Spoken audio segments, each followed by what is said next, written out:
Books, books. I like books. I'm gonna read them all. Hi readers, Chris here. Welcome to my channel where I review fantasy, Stephen King, all sorts of books. And today I'm talking about two different books, Blue Lily, Lily Blue, and The Raven King. These are the third and fourth books in the Raven Cycle series by Maggie Steifvater, and this series has definitely become a new favorite of mine. The Raven Cycle is technically considered a YA fantasy. However, it was published by Scholastic, who typically does more like middle grade, so I consider it like the younger end of YA. However, that being said, this is such a sophisticated story, so while it may be meant for younger readers, I think it can be enjoyed by readers of all ages.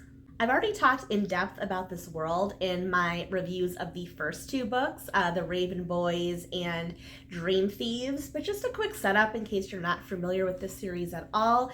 Basically, we have a young girl named Blue, and she comes from a family of clairvoyants, a family of psychics. She herself is not clairvoyant or psychic, however, she has the ability to enhance other people's powers. So for example, she has an aunt that can read objects, and if her aunt is touching her, physically puts a hand on her, that will help her read the objects better. Now, she lives in this town called Henrietta, where there is a prestigious boys' school called Avonlea. And at Avonlea, there is a group of boys, a young group of friends who go there, and they're nicknamed the Raven Boys. They're supposed to be these rich, pretentious boys, but there's this group of friends that are searching for a dead Welsh king because they believe if they find the sleeping mythical king that he will grant them their heart's desire. So in the previous books, in the first book really, Blue crosses paths with these boys, and this sets off a whole series of events, By the time we get to the third book, Blue Lily, Lily Blue, the story has taken so many twists and turns. Every single character in this story, Blue, the various Raven Boys, the members of Blue's family, and even some of the villains all have very unique story arcs. I don't know how Maggie Steifvater gives all these characters so much time in the short amount of book, but she does do it. So books 3 and 4 really are a set. I feel like book 1 is kind of a complete story. Book 2 is kind of a complete story. These two very much go together and are very much a continuation of each other. So things are really ramping up here. They've discovered that the Welsh king may not be the only thing that's buried in Henrietta. They've discovered a magical forest called Cabeswater. It's this weird place where time moves differently. There's things that they've found there that don't make any sense because it feels like they've been there before. One of the Raven Boys has the ability to pull things out of his dreams. There's a lot of crazy stuff that has gone on to get to this point. There's also been a series of villains, too. In the first book, there was a very specific villain that had a relationship to one of the Raven Boys, and that was kind of a contained story. Then there's a new villain that was introduced in book 2, the Gray Man. I'm going to talk about him a little later. Absolutely love him. And then once we get into books 3 and 4, the man that the Gray Man worked for, his boss, kind of the head honcho, he kind of takes over as the main villain in book 3, and then in book 4, there's a whole bunch of different villains, but I'll talk about that again a little bit later. So one of the things I love about this series is definitely the world building. For a YA story that is geared towards younger readers, the world building is so sophisticated. For the most part, everything takes place in this one town in Virginia, Henrietta.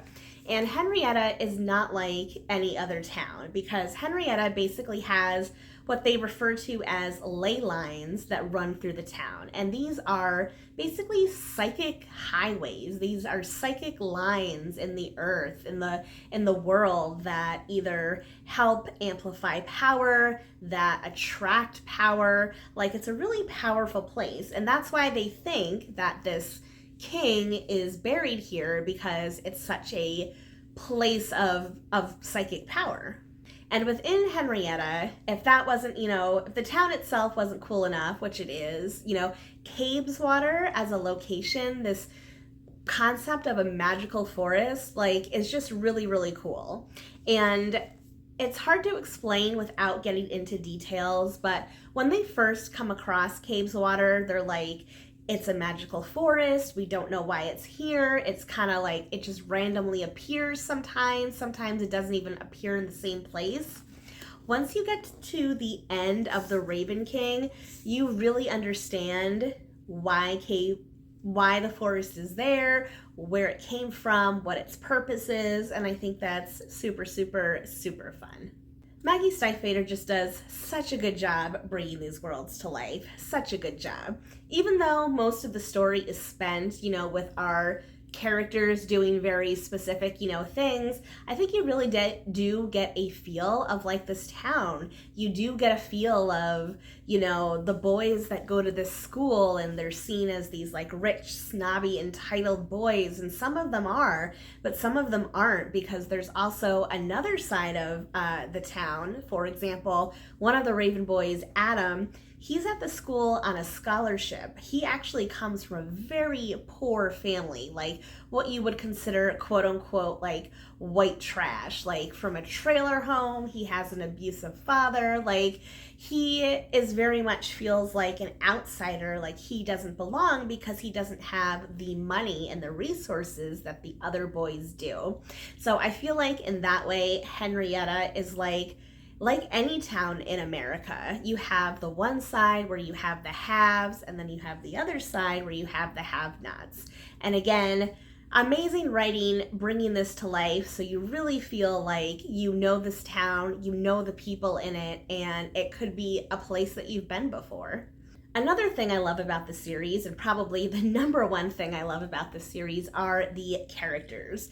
The characters in this series are absolutely phenomenal.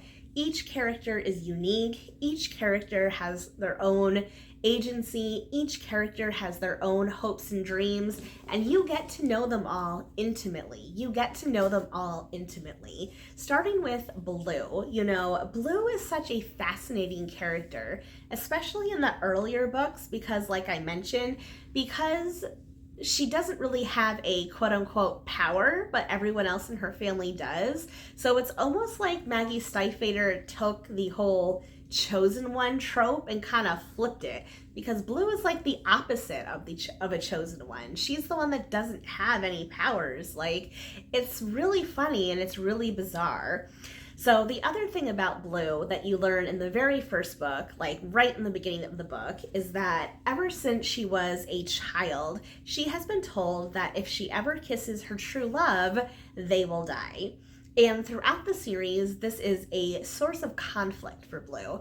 She has different relationships and different feelings with a bunch of the Raven boys, like not just one, but multiple, as she, as a young girl is trying to figure out, what it really means to be in love with someone. Is that what she feels towards, Adam from the trailer park? Is that what she feels towards Gainsey, the super rich guy? Like, it's very much a source of conflict for her. And at points in the book, at points in the series, I did start to wonder, like, why that was mentioned so early on, because nothing ever happens. But once you get to the end, and again, towards the end of the book, it will make sense. It does make sense. It takes a long time for that to pay off, but it does make sense. I'm debating how long I want to make this video, because I really could talk about every single Raven boy in detail, because They're all so amazing, but I'm just going to talk about my favorite one here, and that is Ronan. So Ronan, we find out really early on in the series, has the ability to dream and then take things out of his dream and into the real world.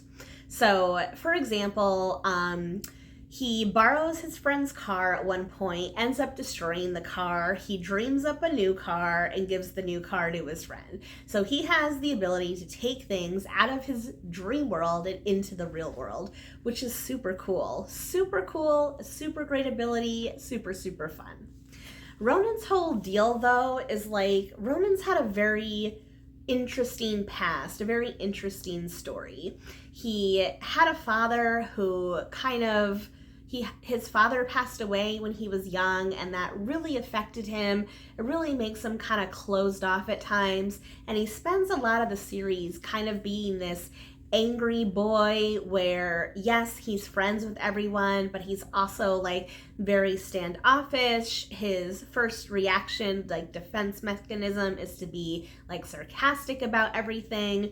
So everyone thinks that he's one way, but by the time you get to the end, you really start to understand Ronan. You really start to understand why he is the way that he is.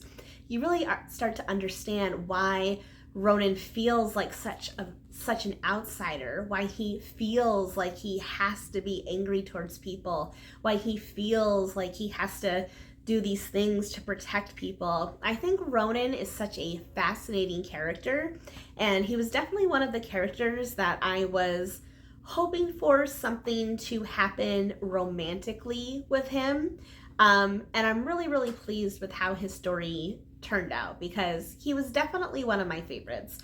I loved all the characters in this book, absolutely all of them, but Ronan, out of all the Raven Boys, I think was one of my favorites.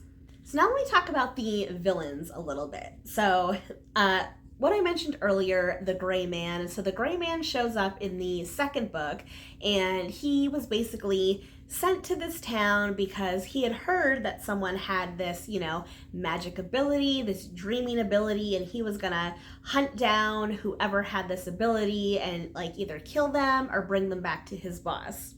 But what ends up happening by the time you get to, these last two books is that the Gray Man starts to realize that who he's working for may not be like the greatest human ever. So the Gray Man kind of really starts to go off on his own. He starts to go rogue, and it's hard to talk about without giving away spoilers, but let's just say that where he ends up in the story is really fascinating. It's really fascinating.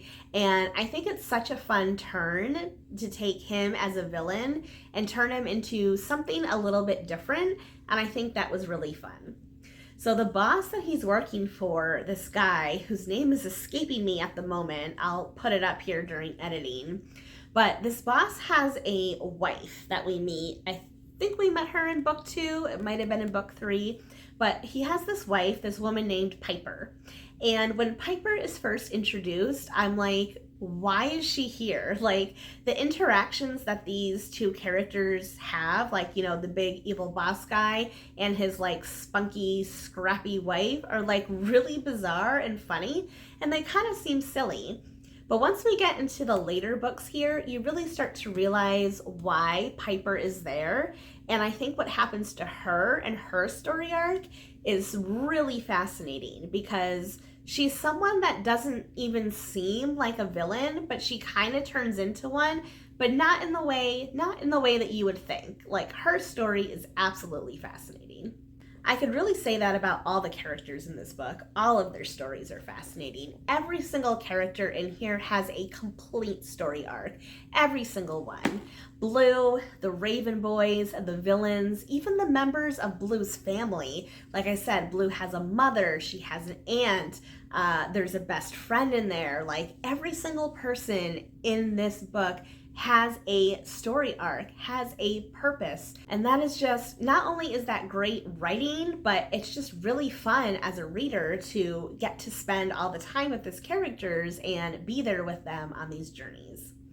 So now this is the part that I would normally talk about the plot, but I think for these two books, it's pretty impossible to talk about the plot without talking about spoilers. So what I'm going to do instead, I think, is talk about the Raven King specifically, because the ending of this book, like the final chunk of chapters, is probably one of the most unique endings that I've ever read. And that is because there is a chunk of chapters where every single chapter begins with the following. Depending on where you began the story, it was about insert character name here, because every chapter is about a different character. And not all these chapters are even about like the main characters. Some of them are about side characters and villains. So every single chapter is like, depending on where you began the story, it's about this character. It's about Blue. It's about, there's a character named Noah. It's about Adam, Ronan. Like, there's all these chapters. And when I first started reading it, it's funny because when I first started reading these chapters, I was like, oh, that's really interesting. But then by like the fifth one, I was like, okay, this is weird. Like, where is this going? And then all of a sudden, there's one, depending on where you began the story, it was about, and I'm not going to say what it's here, but it's not a person, it's a place. And this chapter absolutely blew my mind. It was like, it's like literally the very end of the book, and it has this like, I don't even want to call it a twist. It's just, it reveals a piece of information that makes like the entire series make more sense. And not that it didn't make sense, it just completely changes your whole view of like everything. I don't know how to explain it better than that. There's all these chapters, there's mind-blowing stuff at the end. I thought the ending of this book is one of the best endings that I've ever read. Like, endings are hard, they're tough, especially to end a series like this. Like, that is not easy. And the fact that this book does it in such a unique and creative and mind-blowing way, I mean, amazing. It's amazing. I say you should read the series just to read the ending of this book, because I thought that it was absolutely brilliant. So that's my review for Blue Lily, Lily Blue, and The Raven King, the final books in the Raven Cycle series. So now I want to know from you, have you read any of the Raven Cycle series? Have you read either of these books? Did you like them? Did you not like them? What did you think about the ending of The Raven King? I would love someone else who's read it to let me know. Leave all your thoughts, your comments in the comments section below. And as always, if you like this video, please give it a thumbs up. If you're not already, please subscribe to my channel for more bookish stuff coming your way soon. All right, everyone, happy reading.